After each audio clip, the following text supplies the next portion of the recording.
The courage to be disliked എന്ന പുസ്തകം ഒരു സാധാരണ സ്വയം സഹായ ഗ്രന്ഥമല്ല.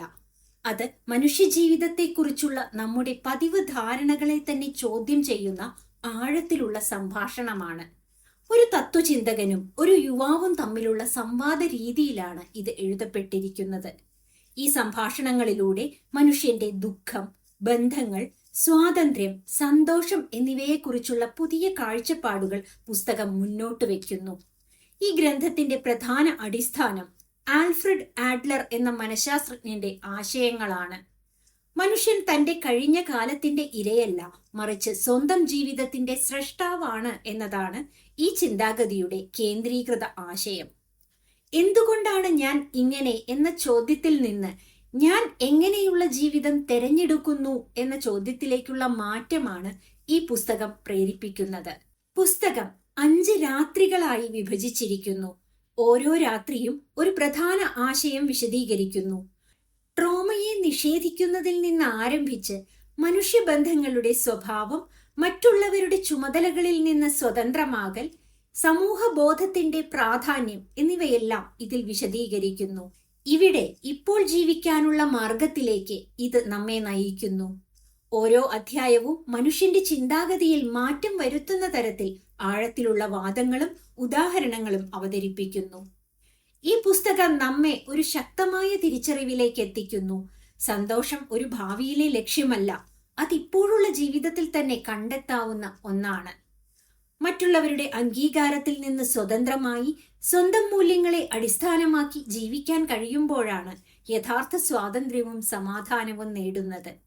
ഈ ആശയങ്ങളിലൂടെ പുസ്തകം വായനക്കാരനെ ഒരു പുതിയ ജീവിത ദർശനത്തിലേക്ക് നയിക്കുന്നു. ട്രോമയെ നിഷേധിക്കുക. മനുഷ്യന്റെ ജീവിതം എങ്ങനെയാണ് രൂപപ്പെടുന്നത്? നമ്മൾ ഇന്നത്തെ നിലയിൽ എത്താൻ കാരണം നമ്മുടെ ബാല്യകാല അനുഭവങ്ങളോ സംഭവിച്ച ദുഃഖകരമായ സംഭവങ്ങളോ ആണോ? ഈ ചോദ്യങ്ങൾ പലർക്കും എന്നും ഉണ്ടാകാറുണ്ട്. പലപ്പോഴും നമ്മൾ നേരിടുന്ന പരാജയങ്ങൾക്കും മാനസിക ബുദ്ധിമുട്ടുകൾക്കും കാരണം പഴയ കാലത്തെ ട്രോമ ആണെന്ന് വിശ്വസിക്കാൻ നമ്മൾ തയ്യാറാകുന്നു. എന്നാൽ ട്രോമയെ നിഷേധിക്കുക എന്ന ആശയം ഇതിനെ പൂർണ്ണമായും ചോദ്യം ചെയ്യുന്നു. കാരണം അഥവാ കോസ് എന്ന ചിന്താഗതിയിൽ നിന്ന് മാറി ലക്ഷ്യം അഥവാ പർപ്പസ് എന്ന ചിന്താഗതിയിലേക്ക് പോകേണ്ടതിന്റെ പ്രാധാന്യമാണ് ഇവിടെ വിശദീകരിക്കുന്നത്. നമ്മൾ ഇപ്പോൾ എന്താണ് ചെയ്യുന്നത്, എങ്ങനെ ജീവിക്കുന്നു എന്നത് നമ്മുടെ കഴിഞ്ഞകാല അനുഭവങ്ങളുടെ ഫലമല്ല, മറിച്ച് നമ്മൾ സ്വന്തമായി തെരഞ്ഞെടുത്ത ഒരു ലക്ഷ്യത്തിന്റെ ഭാഗമാണെന്നതാണ് ഇതിന്റെ കേന്ദ്ര ആശയം. ഒരു വ്യക്തി ബാല്യകാലത്തിൽ കഠിനമായ അനുഭവങ്ങൾ നേരിട്ടാൽ അവൻ വളരുമ്പോൾ ആത്മവിശ്വാസമില്ലാത്തവനാകാൻ സാധ്യതയുണ്ടെന്ന് പലരും കരുതുന്നു. എന്നാൽ ഇവിടെ അതിനെ ചോദ്യം ചെയ്യുന്നു. ബാല്യകാലത്തിൽ സംഭവിച്ച കാര്യങ്ങൾ നമ്മെ ബാധിക്കാമെങ്കിലും അവ നമ്മെ നിർബന്ധിച്ച് ഒരു നിർദ്ദിഷ്ട ജീവിതത്തിലേക്ക് തള്ളിക്കൊണ്ടു പോകുന്നില്ല. മനുഷ്യന് തന്റെ ജീവിതം തെരഞ്ഞെടുക്കാനുള്ള സ്വാതന്ത്ര്യമുണ്ട്. അതായത്, എനിക്ക് ഇങ്ങനെ സംഭവിച്ചതിനാൽ ഞാൻ ഇങ്ങനെ ആയിപ്പോയി എന്നത് യഥാർത്ഥത്തിൽ ഒരു ന്യായീകരണം മാത്രമാണ്. മനുഷ്യർ പലപ്പോഴും അവരുടെ നിലവിലെ അവസ്ഥയെ മാറ്റാൻ തയ്യാറാകാത്തപ്പോൾ അവർ അവരുടെ പഴയ അനുഭവങ്ങളെ കുറ്റപ്പെടുത്തുന്നു. ഉദാഹരണത്തിന്, എനിക്ക് ബാല്യത്തിൽ സ്നേഹം ലഭിച്ചില്ല, അതുകൊണ്ട് ഞാൻ ഇങ്ങനെയായി. എനിക്ക് സ്കൂളിൽ പരാജയം സംഭവിച്ചു, അതുകൊണ്ട് എനിക്ക് ഒരിക്കലും വിജയിക്കാനാവില്ല എന്നതുപോലുള്ള ചിന്തകൾ. എന്നാൽ ഇവ സത്യത്തിൽ ഒരു കാരണമല്ല, ജീവിതത്തിൽ നിന്ന് ഒഴിഞ്ഞു മാറാനുള്ള മാർഗം മാത്രമാണ്. കോപം ഒരു സ്വാഭാവിക പ്രതികരണമാണെന്ന് നമ്മൾ കരുതുന്നു. എന്നാൽ കോപം പോലും നമ്മൾ ഒരു ലക്ഷ്യത്തിനായി ഉപയോഗിക്കുന്ന ഉപാധിയാണ്. ഒരു വ്യക്തിക്ക് തന്റെ അഭിപ്രായം നടപ്പാക്കാൻ കഴിയാതിരിക്കുമ്പോൾ കോപം പ്രകടിപ്പിക്കുന്നു. അതായത്, കോപം ഒരു കാരണത്തിന്റെ ഫലമല്ല, മറിച്ച് ഒരു ലക്ഷ്യം കൈവരിക്കാൻ ഉപയോഗിക്കുന്ന ഒരു മാർഗമാണ്. ഈ ആശയം മനുഷ്യനെ പൂർണ്ണമായും ഉത്തരവാദിത്തത്തിലേക്ക് കൊണ്ടുവരുന്നു. ഇനി നമുക്ക് മറ്റാരെയും കുറ്റപ്പെടുത്താൻ കഴിയില്ല. നമ്മൾ ഇപ്പോൾ എങ്ങനെയാണോ ജീവിക്കുന്നത് അത് നമ്മുടെ തന്നെ തീരുമാനങ്ങളുടെയും തെരഞ്ഞെടുപ്പുകളുടെയും ഫലമാണ്. പലർക്കും മാറ്റം അസാധ്യമാണെന്ന് തോന്നും. അവർക്ക് തോന്നുന്നത് അവരുടെ സ്വഭാവം സ്ഥിരമായ ഒന്നാണെന്നും അത് മാറ്റാൻ കഴിയില്ലെന്നുമാണ്. എന്നാൽ മനുഷ്യന്റെ സ്വഭാവം അവൻ തെരഞ്ഞെടുത്ത ഒരു രീതിയാണ്. അവന് അത് മാറ്റാൻ കഴിയും. എന്നാൽ പ്രശ്നം എന്താണ്? മനുഷ്യർ പലപ്പോഴും മാറ്റം ആഗ്രഹിക്കുന്നില്ല. മാറ്റം വന്നാൽ അവർക്ക് പുതിയ ഉത്തരവാദിത്തങ്ങൾ ഏറ്റെടുക്കേണ്ടി വരും, പുതിയ ചവിട്ടുപടികൾ കയറേണ്ടി വരും. അതിനാൽ അവർ പഴയ ജീവിതത്തിൽ തന്നെ തുടരാൻ തീരുമാനിക്കുന്നു. അവർ മാറാൻ കഴിയില്ല എന്ന് പറയുന്നത് യഥാർത്ഥത്തിൽ മാറാൻ ഞാൻ തയ്യാറല്ല എന്നതിന്റെ മറ്റൊരു രൂപമാണ്. ജീവിതം ഇവിടെ ഇപ്പോൾ ഈ നിമിഷത്തിലാണ്. കഴിഞ്ഞ കാലം നമ്മെ നിർവചിക്കുന്നില്ല, ഭാവി നമ്മെ നിയന്ത്രിക്കുന്നില്ല. ഇപ്പോഴുള്ള നിമിഷമാണ് നമ്മുടെ ജീവിതത്തെ നിർണയിക്കുന്നത്. ഈ നിമിഷത്തിൽ നമ്മൾ എടുക്കുന്ന തീരുമാനങ്ങളാണ് നമ്മുടെ ഭാവിയെ രൂപപ്പെടുത്തുന്നത്. ഇത് നമ്മെ നമ്മുടെ പഴയ വേദനകളിൽ നിന്ന് മോചിപ്പിക്കുന്നു. എനിക്ക് ഇങ്ങനെ സംഭവിച്ചതിനാൽ ഞാൻ ഇങ്ങനെ തന്നെ തുടരേണ്ടി വരും എന്ന ചിന്തയിൽ നിന്ന് നമ്മെ പുറത്തേക്ക് കൊണ്ടുവരുന്നു. നമ്മൾ നമ്മുടെ ജീവിതത്തിന്റെ നായകനാണ്. നമുക്ക് നമ്മുടെ കഥ മാറ്റാൻ കഴിയും. ഇനി നമ്മുടെ പരാജയങ്ങൾക്ക് മറ്റാരെയും കുറ്റപ്പെടുത്താൻ കഴിയില്ല. നമ്മൾ തന്നെയാണ് നമ്മുടെ ജീവിതത്തിന്റെ നിർമ്മാതാക്കൾ. ഇത് ചിലരെ ഭയപ്പെടുത്തുന്ന കാര്യമായിരിക്കാം, എന്നാൽ അതേസമയം അത്യന്തം ശക്തമായ സത്യവുമാണ്. നമ്മൾ എന്താണ് ആകാൻ ആഗ്രഹിക്കുന്നത്? എങ്ങനെ ജീവിക്കാൻ ആഗ്രഹിക്കുന്നു? ഈ ചോദ്യങ്ങൾക്കുള്ള ഉത്തരങ്ങളാണ് നമ്മുടെ ജീവിതത്തെ നിർണയിക്കുന്നത്. ജീവിതം ഓരോ നിമിഷവും നമ്മൾ എഴുതുന്ന ഒരു പുസ്തകമാണ്. ട്രോമ എന്ന ആശയം നമ്മെ സംബന്ധിച്ച് ചങ്ങലയല്ല, മറിച്ച് നമ്മൾ തന്നെ സൃഷ്ടിച്ച വ്യാഖ്യാനമാണ്. അത് മാറ്റാൻ കഴിയുന്നതും നമുക്കാണ്. എല്ലാ പ്രശ്നങ്ങളും ബന്ധങ്ങളിൽ നിന്നാണ് മനുഷ്യ ജീവിതത്തിൽ മറഞ്ഞിരിക്കുന്ന സത്യം. ഓരോരുത്തരും വ്യത്യസ്തമായ പ്രശ്നങ്ങൾ നേരിടുന്നവരായി തോന്നും. ഒരാൾക്ക് ആത്മവിശ്വാസക്കുറവ്, മറ്റൊരാൾക്ക് ജോലി സംബന്ധമായ ബുദ്ധിമുട്ടുകൾ, ഇനിയൊരാൾക്ക് കുടുംബ പ്രശ്നങ്ങൾ. ഇങ്ങനെ പലതരത്തിലുള്ള ബുദ്ധിമുട്ടുകൾ നമ്മൾ കാണുന്നു.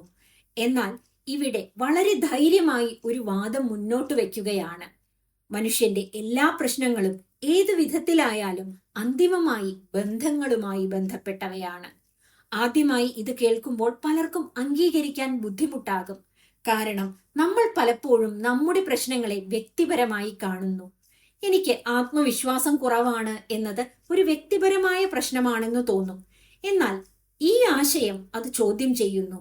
ആത്മവിശ്വാസക്കുറവ് എന്നത് യഥാർത്ഥത്തിൽ മറ്റുള്ളവരുമായി നമ്മൾ താരതമ്യം ചെയ്യുമ്പോഴാണ് ഉണ്ടാകുന്നത്.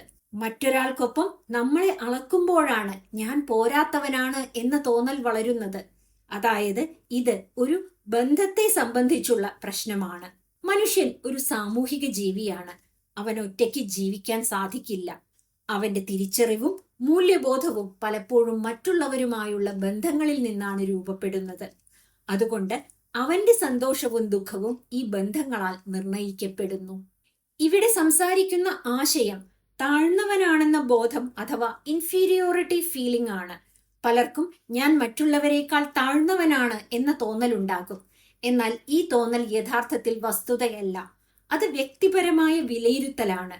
ഒരാൾ തന്റെ നിലവാരം മറ്റുള്ളവരുമായി താരതമ്യം ചെയ്യുമ്പോഴാണ് ഈ ബോധം ഉണ്ടാകുന്നത്. ഇത് ഒരു പ്രശ്നമാകുന്നത് എപ്പോഴാണ്? താഴ്ന്നവനാണെന്ന ബോധം ഇൻഫീരിയോറിറ്റി കോംപ്ലക്സ് ആയി മാറുമ്പോൾ. അതായത് ഒരാൾ തന്റെ കഴിവുകൾ വികസിപ്പിക്കാൻ ശ്രമിക്കാതെ ഞാൻ ഇത്രയേ ഉള്ളൂ എന്ന് വിശ്വസിച്ച് മുന്നോട്ട് പോകാതിരിക്കുമ്പോൾ. ഇത് ഒരു വിധത്തിൽ സ്വന്തം വളർച്ചയെ തടയുന്ന മനോഭാവമാണ്. ഇതിന് ഒരു വിരുദ്ധ രൂപവുമുണ്ട്. അത് ഉയർന്നവനാണെന്ന ബോധം, സുപ്പീരിയോറിറ്റി കോംപ്ലക്സ് ആണ്. ചിലർ തങ്ങളെ മറ്റുള്ളവരെക്കാൾ മേന്മയുള്ളവരായി കാണിക്കാൻ ശ്രമിക്കുന്നു. അവർ എപ്പോഴും തങ്ങളുടെ നേട്ടങ്ങൾ പ്രകടിപ്പിക്കാനും മറ്റുള്ളവരെ ചെറുതായി കാണാനും ശ്രമിക്കും.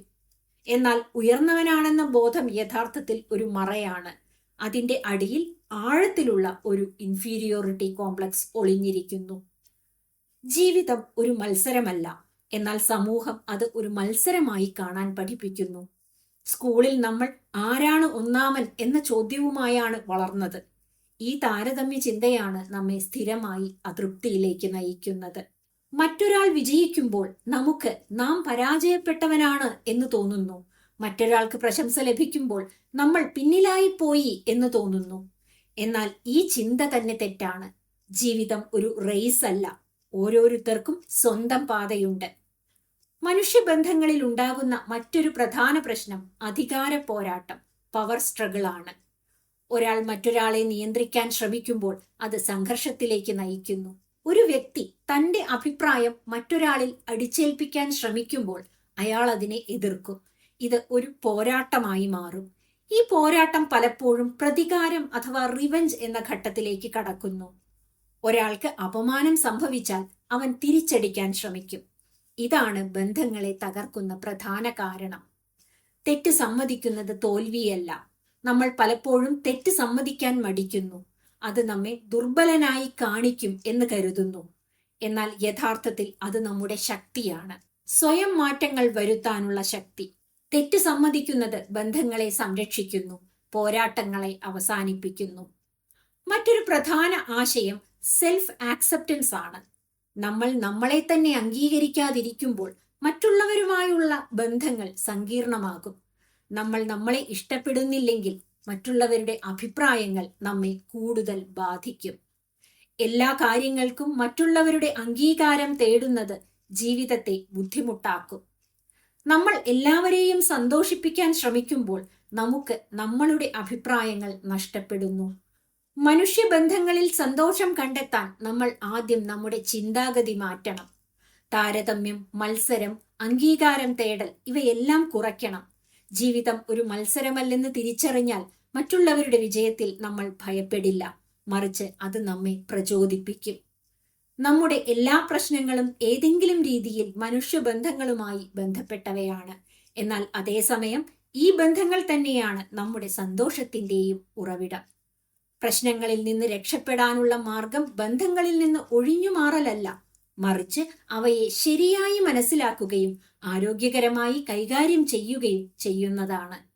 ജീവിതം മറ്റുള്ളവരുമായി ചേർന്നാണ് മുന്നോട്ടു പോകുന്നത്. അതിനാൽ ബന്ധങ്ങളെ മനസ്സിലാക്കുക എന്നത് ജീവിതത്തെ മനസ്സിലാക്കുന്നതിന് തുല്യമാണ്. മറ്റുള്ളവരുടെ ചുമതലകൾ ഉപേക്ഷിക്കുക, യഥാർത്ഥ സ്വാതന്ത്ര്യത്തിലേക്കുള്ള വഴി. ഞാൻ എന്താണ് ചെയ്യേണ്ടത് എന്ന ചോദ്യത്തോടൊപ്പം വരുന്ന മറ്റൊരു ചോദ്യമാണ് മറ്റുള്ളവർ എന്നിൽ നിന്ന് എന്ത് പ്രതീക്ഷിക്കുന്നു എന്നത്. ഈ രണ്ട് ചോദ്യങ്ങൾക്കും ഇടയിലുണ്ടാകുന്ന സംഘർഷമാണ് പല മാനസിക പ്രശ്നങ്ങൾക്കും കാരണം. മനുഷ്യർ പലപ്പോഴും സ്വന്തം ജീവിതം ജീവിക്കുന്നില്ല, മറിച്ച് മറ്റുള്ളവരുടെ പ്രതീക്ഷകൾ നിറവേറ്റാൻ ശ്രമിക്കുന്നു. മറ്റുള്ളവരുടെ ചുമതലകൾ ഉപേക്ഷിക്കുക എന്ന ആശയം ആദ്യം കേൾക്കുമ്പോൾ അത്ഭുതം തോന്നാം. നമ്മൾ വളർന്ന സമൂഹം നമ്മെ പഠിപ്പിക്കുന്നത് മറ്റുള്ളവരെ സന്തോഷിപ്പിക്കണം, മറ്റുള്ളവരുടെ അഭിപ്രായം ശ്രദ്ധിക്കണം എന്നൊക്കെയാണ്. എന്നാൽ അതിന്റെ വില എന്താണ്?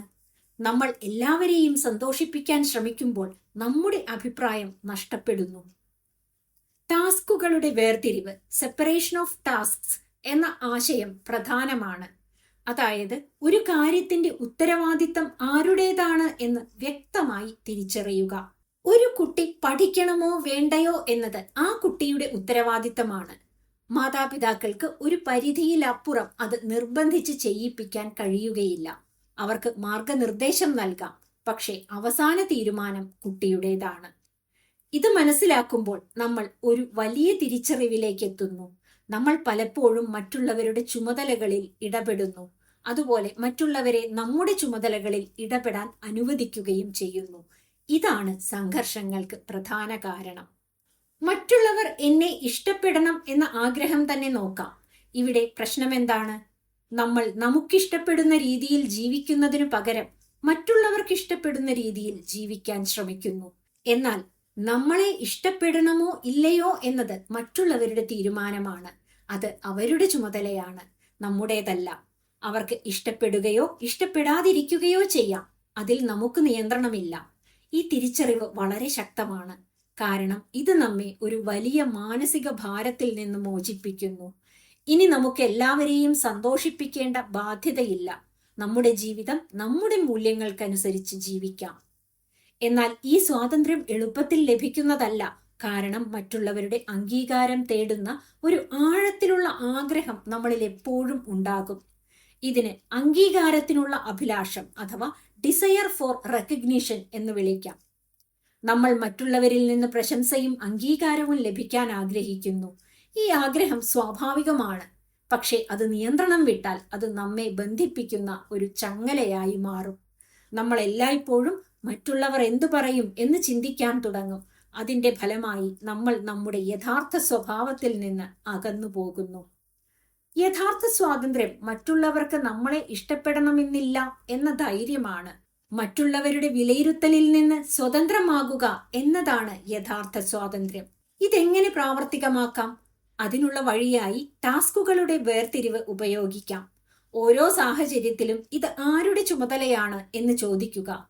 ഒരു വ്യക്തി നിങ്ങളെ വിമർശിച്ചാൽ അത് അവന്റെ നിലപാടാണ്. അതിനോട് നിങ്ങൾ എങ്ങനെ പ്രതികരിക്കണം എന്നത് നിങ്ങളുടെ ചുമതലയാണ്. നിങ്ങൾ അവന്റെ അഭിപ്രായത്തിൽ കുടുങ്ങിപ്പോകണോ അതിനെ അവഗണിക്കണോ എന്നത് നിങ്ങളുടെ തീരുമാനമാണ്. ഇത് മനസ്സിലാക്കുമ്പോൾ ബന്ധങ്ങൾ കൂടുതൽ ലളിതമാകും. കാരണം ഇനി നമ്മൾ മറ്റുള്ളവരെ നിയന്ത്രിക്കാൻ ശ്രമിക്കില്ല. അതുപോലെ അവർ നമ്മെ നിയന്ത്രിക്കാൻ ശ്രമിക്കുമ്പോൾ അതിനെ നിഷേധിക്കാനും നമ്മൾ തയ്യാറാകും. ജീവിതത്തിലെ കള്ളം അഥവാ ലൈഫ് ലൈ എന്ന ആശയം നോക്കാം. നമ്മൾ നമ്മുടെ പ്രശ്നങ്ങളെ ന്യായീകരിക്കാൻ പറയുന്ന കള്ളങ്ങളാണിത്. എനിക്ക് സമയമില്ല, എനിക്ക് കഴിവില്ല, എനിക്ക് അവസരം ലഭിച്ചില്ല തുടങ്ങിയ കള്ളങ്ങൾ. ഇവ യഥാർത്ഥത്തിൽ നമ്മൾ നമ്മുടെ ഉത്തരവാദിത്തത്തിൽ നിന്ന് ഒഴിഞ്ഞു മാറാൻ ഉപയോഗിക്കുന്ന വാചകങ്ങളാണ്. ടാസ്കുകളുടെ വേർതിരിവ് പ്രയോഗിക്കുമ്പോൾ ഈ കള്ളങ്ങൾ നിലനിൽക്കില്ല. കാരണം നമ്മൾ നമ്മുടെ ജീവിതത്തിന്റെ ഉത്തരവാദിത്തം ഏറ്റെടുക്കേണ്ടി വരും. നമ്മൾ മറ്റുള്ളവരുടെ അംഗീകാരം തേടുന്നത് നിർത്തുമ്പോൾ ചിലപ്പോൾ നമ്മൾ ഒറ്റപ്പെട്ടവരായി തോന്നും. എന്നാൽ ഈ ഒറ്റപ്പെടൽ താൽക്കാലികമാണ്. യഥാർത്ഥ ബന്ധങ്ങൾ രൂപപ്പെടുന്നത് നമ്മൾ നമ്മളായി ജീവിക്കുമ്പോഴാണ്. ജീവിതത്തിലെ പല പ്രശ്നങ്ങളും മറ്റുള്ളവരുടെ ചുമതലകളിൽ ഇടപെടുന്നതിലൂടെയാണ് ഉണ്ടാകുന്നത്. നമ്മൾ ചെയ്യേണ്ടത് വളരെ ലളിതമാണ്. നമ്മുടെ ചുമതലകൾ തിരിച്ചറിയുക, മറ്റുള്ളവരുടെ ചുമതലകളെ ബഹുമാനിക്കുക, അതിനിടയിൽ ഒരു വ്യക്തമായ അതിർത്തി രേഖ വയ്ക്കുക. ഈ രേഖ തന്നെയാണ് സ്വാതന്ത്ര്യത്തിന്റെ അതിരുകൾ.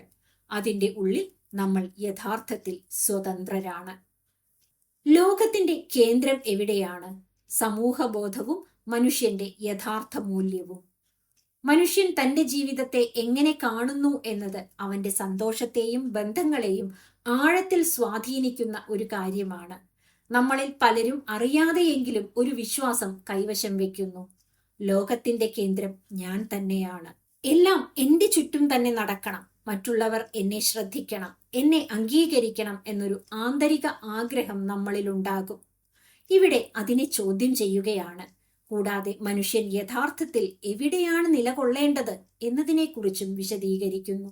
ഒരു വ്യക്തി തന്റെ ജീവിതത്തിൽ അസന്തുഷ്ടി അനുഭവിക്കുന്നതിന്റെ പ്രധാന കാരണം അവൻ തന്നെ ലോകത്തിന്റെ കേന്ദ്രമായി കാണുന്നതാണ്.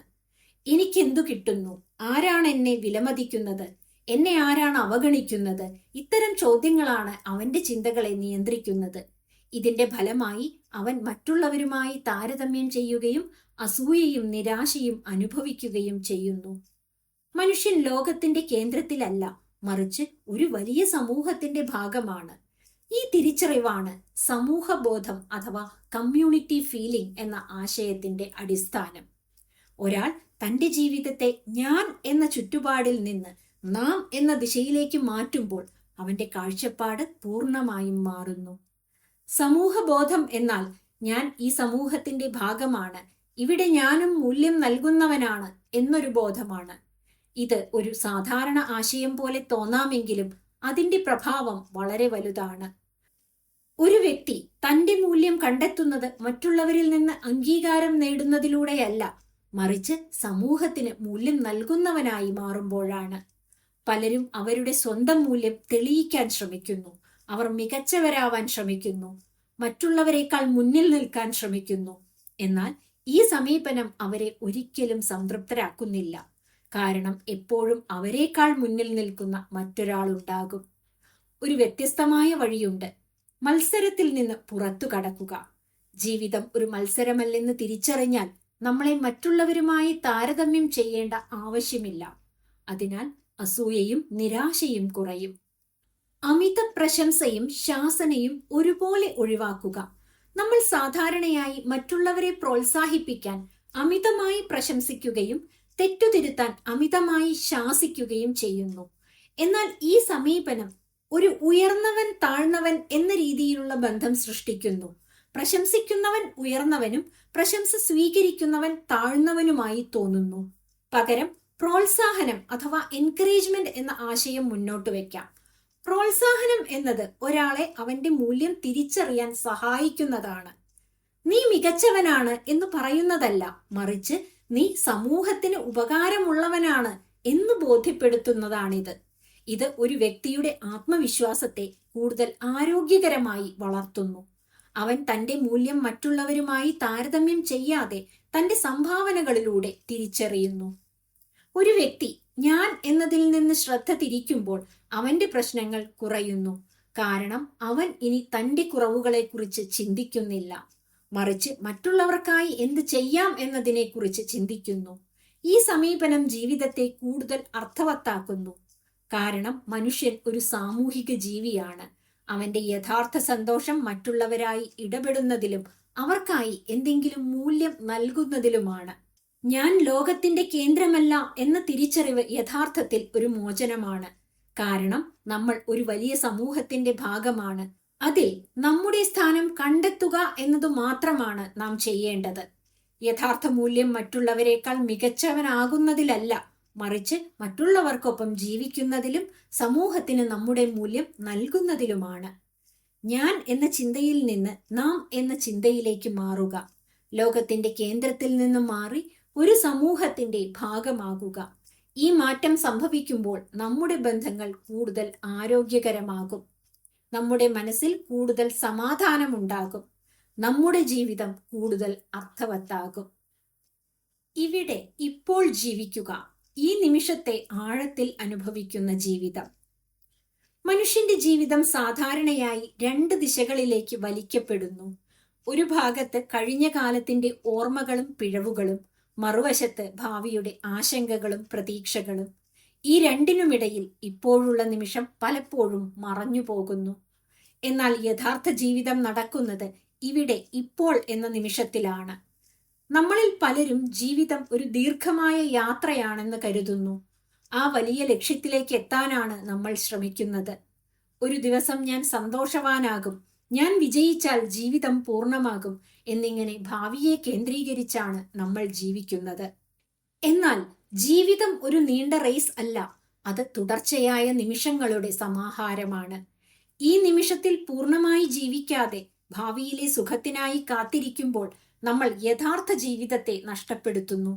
സന്തോഷം ഒരു ദൂരെയുള്ള ലക്ഷ്യമല്ല, അതിപ്പോഴുള്ള നിമിഷത്തിൽ തന്നെ കണ്ടെത്താവുന്ന ഒന്നാണ്. സെൽഫ് ആക്സെപ്റ്റൻസ് എന്ന ആശയത്തെ ആഴത്തിൽ പരിശോധിക്കാം. പലരും ഞാൻ ഇങ്ങനെ അല്ലായിരുന്നെങ്കിൽ ഞാൻ സന്തോഷവാനാകുമായിരുന്നു എന്ന് കരുതുന്നു. എന്നാൽ ഈ ചിന്ത തന്നെ ഒരു തടസ്സമാണ്. സെൽഫ് ആക്സെപ്റ്റൻസ് എന്നത് എനിക്ക് കുറവുകളുണ്ട്, എങ്കിലും ഞാൻ എന്നെ അംഗീകരിക്കുന്നു എന്നൊരു നിലപാടാണ്. ഇത് സ്വയം പ്രശംസ അഥവാ സെൽഫ് അഫർമേഷൻ എന്നതിൽ നിന്നും വ്യത്യസ്തമാണ്. സ്വയം പ്രശംസയിൽ നമ്മൾ നമ്മളെ ഉയർന്ന നിലയിൽ കാണിക്കാൻ ശ്രമിക്കുന്നു. എന്നാൽ സ്വയം സ്വീകാര്യതയിൽ നമ്മൾ യഥാർത്ഥത്തിൽ എങ്ങനെയാണോ അതിനെ സ്വീകരിക്കുന്നു. ഇത് കൂടുതൽ സത്യസന്ധമായ സമീപനമാണ്. നോർമൽ ആയി തുടരാനുള്ള ധൈര്യം, the courage to be normal എന്ന ആശയവും വളരെ പ്രധാനമാണ്. നമ്മൾ പലപ്പോഴും മറ്റുള്ളവരെക്കാൾ മികച്ചവരാകാൻ ആഗ്രഹിക്കുന്നു. എന്നാൽ ഇത് ഒരു സമ്മർദ്ദം സൃഷ്ടിക്കുന്നു. നോർമലായി തുടരാനുള്ള ധൈര്യം എന്നത് ഞാൻ മറ്റുള്ളവരെക്കാൾ മികച്ചവനാകേണ്ടതില്ല, ഞാനായിരുന്നാൽ മതിയാകും എന്നൊരു മനോഭാവമാണ്. ഇത് ഒരു വലിയ സ്വാതന്ത്ര്യമാണ്. ജീവിതത്തിൽ വിശ്വാസ്യത നിലനിർത്തണം. ഈ നിമിഷത്തിൽ ജീവിക്കുക എന്ന ആശയം മനുഷ്യന്റെ മനസ്സിന് സമാധാനവും വ്യക്തതയും നൽകുന്ന ഒരു ജീവിത പദ്ധതിയാണ്.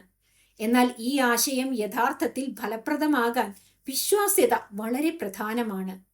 ഒരാൾ തന്റെ അനുഭവങ്ങളും വികാരങ്ങളും സത്യസന്ധമായി അംഗീകരിക്കുമ്പോൾ മാത്രമേ അവന് ആ നിമിഷത്തെ പൂർണ്ണമായി അനുഭവിക്കാൻ കഴിയൂ.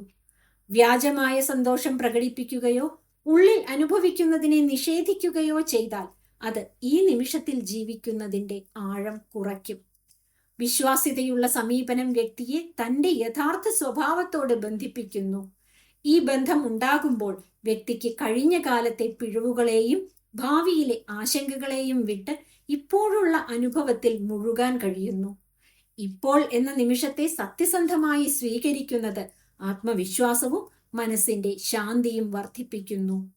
ഈ നിമിഷത്തിൽ ജീവിക്കുക എന്നത് വെറുമൊരാശയമല്ല, അത് സത്യസന്ധമായ ആത്മപരിശോധനയും ആത്മസ്വീകരണവും ആവശ്യപ്പെടുന്ന പ്രക്രിയയാണ്. ജോലി എന്ന ആശയത്തെയും പുതിയ രീതിയിൽ സമീപിക്കാം. സാധാരണയായി നമ്മൾ ജോലിയെ പണം സമ്പാദിക്കാനുള്ള ഒരു മാർഗമായി കാണുന്നു. എന്നാൽ ജോലി എന്നത് സമൂഹത്തിന് നൽകുന്ന മൂല്യം കൂടിയാണ്. ഒരു വ്യക്തി തന്റെ ജോലി സമൂഹത്തിന് നൽകുന്ന മൂല്യമായി കാണുമ്പോൾ അവന്റെ ജീവിതം കൂടുതൽ അർത്ഥവത്താകും. അവൻ തന്റെ മൂല്യം കണ്ടെത്തുന്നത് തന്റെ പ്രവർത്തനങ്ങളിലൂടെ സമൂഹത്തിനുണ്ടാക്കുന്ന പ്രഭാവത്തിലാണ്. മനുഷ്യന്റെ സന്തോഷം എവിടെയാണ് ഉണ്ടാകുന്നത്? സന്തോഷം ഒരിക്കലും ഭാവിയിലെ ഒരു നേട്ടമല്ല. അത് ഇപ്പോഴുള്ള നിമിഷത്തിൽ മറ്റുള്ളവരായുള്ള ബന്ധങ്ങളിൽ മൂല്യം നൽകുന്നതിൽ, സെൽഫ് ആക്സെപ്റ്റൻസിൽ നിന്നാണ് ഉണ്ടാകുന്നത്. ജീവിതത്തെ ഒരു നൃത്തം പോലെ കണ്ടു നോക്കാം. ഒരു നൃത്തം ചെയ്യുമ്പോൾ നമ്മൾ ലക്ഷ്യത്തെക്കുറിച്ച് ചിന്തിക്കുന്നില്ല. നൃത്തത്തിന്റെ ഓരോ ചുവടും അനുഭവിക്കുന്നതാണ് പ്രധാനം. അതുപോലെ ജീവിതവും ഓരോ നിമിഷം അനുഭവിക്കേണ്ട ഒന്നാണ്. ഇവിടെ ഇപ്പോൾ ജീവിക്കുക എന്ന ആശയം ഒരു ലളിതമായ വാചകമായി തോന്നാം. എന്നാൽ അത് പ്രാവർത്തികമാക്കുന്നത് വെല്ലുവിളിയുള്ളതാണ്. കാരണം നമ്മുടെ മനസ്സ് സ്വാഭാവികമായി കഴിഞ്ഞ കാലത്തേക്കോ ഭാവിയിലേക്കോ പോകും. എന്നാൽ ഇത് പരിശീലിക്കാവുന്ന ഒരു കഴിവാണ്.